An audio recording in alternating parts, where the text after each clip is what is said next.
नारायणीय दशकं 12 वराह अवतारः स्वायम्भुवो मनुरतो जनसर्गशीलो दृष्ट्वा महीमसमये सलिले निमग्ना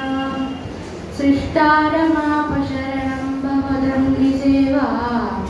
तुष्टाश्रयं मुनिजनैः सह सत्यलोके कष्टं प्रजा सृजति मय्यवनिर्निमग्ना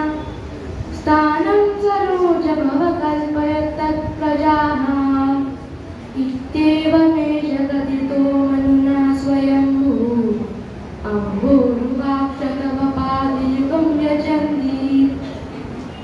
हा हा विभो जलमहं न पिबं पुरस्तात् अद्यापि मज्जति मयि किमहं करोमि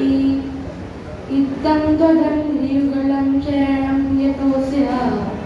नासा पुरत्समभव शिशुकोलरूपे अङ्गुष्ठमात्रमपुरत्पतितः पुरस्तात् भूयोदपुण्यसदृशः समजृम्भदास्त्वम् अग्रे तदा विरमुदीक्ष्य भवन्तमुच्चैः विस्मेरतां विनिरता